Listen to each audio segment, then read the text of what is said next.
প্রত্যেকে চায় যে আমার বাড়ির সন্তান যেন ভালোভাবে সুস্থভাবে তারা ভূমিষ্ঠ হয় বা জন্মগ্রহণ করে।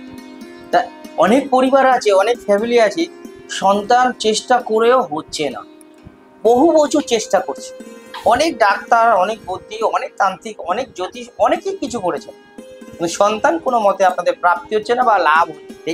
এই সন্তান প্রাপ্তির জন্য আমাকে অনেকে অনেক রকম ভাবে লিখেছে বা জানিয়েছে। যেমন একটা বলি, লিখেছেন দক্ষিণেশ্বর থেকে নীলাঞ্জনা দাশগুপ্ত, তিনি লিখে পাঠিয়েছেন যে আমাদের 10 বছর বিবাহ হয়ে গেল, এখনো সন্তান সম্ভাবনা হয়নি, এবং আমরা অনেক ডাক্তার বুদ্ধি, অনেক কবিরাজি করেছি, কিন্তু কোনো মতে হয়নি। দাদা, যদি আপনার টিপস এ যদি ভালো কোনো কাজ হয় তাহলে আমরা আপনাকে দেখাতে যাব। খুবই ভালো কথা, যারা যে লিখেছে তার জন্য শুধু নয়, আপনাদের প্রত্যেকের জন্য এটা প্রযোজ্য। আপনারা আজকের সন্তান লাভের জন্য কি করবেন আজকে দেখতে থাকুন এই পর্ব।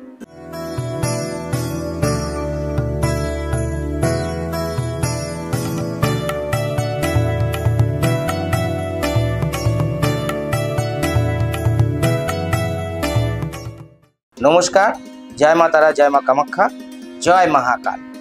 আমাদের বাড়িতে পরিবারের মধ্যে ছোট্ট ছোট্ট যদি সন্তান দুজন একজন থাকে, পরিবারে সারাদিন কিন্তু যতই কাজকর্ম করে কষ্ট আসুক না কেন, কত দুঃখ আসুক না কেন, তাদের সাথে খেলাধুলো করে বা তাদের সাথে সময় কাটিয়ে আমাদের দিনটা কিন্তু খুব ভালো হয়ে যায় এবং মনটা খুব সুন্দর হয়ে যায়। কারণ বাচ্চা হচ্ছে ফুলের মতো, ফুল যেমন দেখলে আমাদের মনটা খুব সুন্দর হয়ে যায়, তেমনই বাচ্চার সাথে খেলাধুলো করলে, বাচ্চার সাথে একটু সময় দিলে বা বাচ্চার আদা আদা কথা শুনলে আমাদের মনটা কিন্তু খুব সুন্দর হয়ে যায়। ঠিক বলছি তো এটা? তাই কিন্তু আপনার পরিবারে সেরকম কেউ নেই যে আপনাদের মন ভালো করে দিতে পারে। অনেক চেষ্টা করছেন, আপনার বংশে বাতি দেওয়ার কেউ নেই বা বংশে কেউ জন্ম নিচ্ছে না যাকে নিয়ে আপনারা এরকম সুখ শান্তিতে থাকতে পারেন বা মনটাকে আনন্দে ভরিয়ে রাখতে পারেন, কিন্তু আপনার পরিবারে সন্তান আসছে না অনেক চেষ্টা করে। তার জন্যই আজকের কিন্তু দীপক শাস্ত্রী আপনাদেরকে বলছে যে সাবস্ক্রাইব অবশ্যই করে নিন, কারণ এরকম গুপ্তপক বা টিপসের মাধ্যমে আপনার পরিবারে কিন্তু সন্তানের হাসি বা সন্তানের মুখ আপনারা দেখতে পারেন, আপনাদের হাসি মুখ কিন্তু ফুটে উঠবে। আপনারা লাইক করুন, কমেন্ট বক্সে লিখুন যে দীপক শাস্ত্রী মহাশয়, আমাদের পরিবারে এরকম সমস্যা কি করলে ভালো হবে, আপনি যদি একটু জানান, অবশ্যই আপনাদের জন্য আমি আছি, থাকবো। আপনারা চেষ্টা করবেন আমার সাথে কথা বলে আপনাদের উপকারটা এখান থেকে নিয়ে নেওয়া। আসছে সামনে শ্রাবণ মাস। শ্রাবণ মাস মানে জানেন যে হরা হরা মহাদেব, শিব শম্ভু, রুস্তাভ, শিবের, আমাদের ভোলেনাথের এই সময় আমরা যদি ঠিকঠাক অভিষেক করতে পারি তাহলে আমাদের জীবনে সমস্ত রকমের পাপ মোচন হয়ে পূর্ণর দিকে আসে এবং সমস্ত রকমের মনস্কামনা পূর্ণ হতে পারে। যাদের সন্তান হচ্ছে না, এই শ্রাবণ মাসে সোমবার, যে কটা সোমবার পড়বে, স্বামী স্ত্রী সে কটা সোমবার করবেন, আমিষ খাবেন না, নিরামিষ খাবেন, স্বামী স্ত্রী উভয় দুজনেই কথাই বলবো একই সাথে।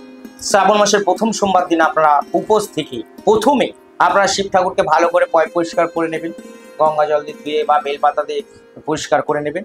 নেওয়ার পরে 21খানা বেলপাতা শিবলিঙ্গের উপরে সুন্দর করে বা শিবের মূর্তির উপর বা পায়ের সামনে সুন্দর করে সাজিয়ে দেবেন, শিবলিঙ্গ হলে ভালো হয়, সাজিয়ে দিলেন।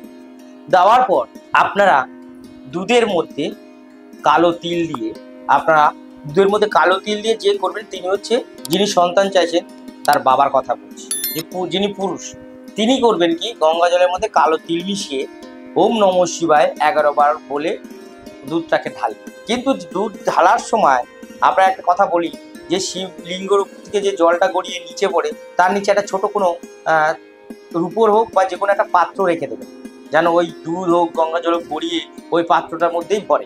যিনি আপনার ওয়াইফ হবে, যিনি মহিলা হবে, তিনি কি করবেন, তিনি দুধের মধ্যে ভাং পাতা মিশাবেন, দশকর্মায় পেয়ে যাবেন। ভাং পাতা মিশিয়ে ওম নমঃ শিবায় বলে 11 বার বলে অভিষেক করবেন। সেইগুলো দুজনেরই দুধের যে জলটা গড়িয়ে কিন্তু সেই পাত্রর মধ্যে যেন পড়ে। তারপরে কি করবেন আপনারা, এছাড়া মানে এই যে সোমবারে প্রত্যেকটা সোমবার এটা করবেন, সোমবার ছাড়া তার পরের দিন থেকে আপনারা যেটা করবেন সেটা হচ্ছে মধু দিয়ে স্নান করাবেন। পরের দিন সোমবারের পরে হয়তো মঙ্গলবার, বুধবার দিন হয়তো ঘি দিয়ে স্নান করালেন, বৃহস্পতিবার দই দিয়ে স্নান করালেন, শুক্রবার গঙ্গা জল দিয়ে স্নান করালেন, শনিবার দিন আপনারা করবেন ডালিম বা বেদানার রস দিয়ে স্নান করালেন।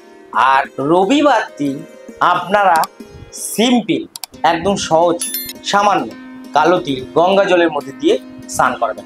উভয় স্বামী স্ত্রী যেরকম বললাম সেইভাবেই এটা যদি আপনারা 4টে সোমবার মানে শ্রাবণ মাসে মানে পুরোটা করতে পারেন, আর ওই যে পাত্রের মধ্যে জলটা আসছে সোমবার করে সে দুধটা আসছে সেইটা দুজনে অল্প অল্প করে খেয়ে নেবেন। চ্যালেঞ্জ করে বলছি শ্রাবণ মাসের পরে আপনাদের সন্তান সম্ভাবনা 100% হবে। এমন টিপস বা গুপ্ত প্রয়োগ কেউ দেবে না, এটা পরীক্ষিত করা। করে দেখুন, যাদের যাদের দিয়েছি তারা অবশ্যই সন্তান সম্ভাবনা হয়েছে। যদি আপনার সন্তান সম্ভাবনা হয় অবশ্যই কমেন্ট বক্সে লিখবেন হ্যাঁ গুরুজি বা হ্যাঁ দীপক শাস্ত্রী মহারাজ, আপনার এই টিপসে আমাদের সন্তানের মুখ দর্শন করতে হয়তো পারবো। আমার স্ত্রী বা আমি বা যে মহিলা আছে তিনি যদি লেখেন যে আমি একজন মহিলা বলছি আমার সন্তান সম্ভাবনা হয়েছে, বা যাদের সন্তান হয়ে যাবে 1 বছর পর তারা লিখবেন যে আমরা সন্তানের মুখ দেখতে পেরেছি। আপনার অশেষ ধন্যবাদ। কমেন্ট বক্সে লিখবেন হারা হারা মহাদেব। আমি খুশি হব, ভোলেনাথও খুশি হবে। ভালো থাকুন, সুস্থ থাকুন, নমস্কার।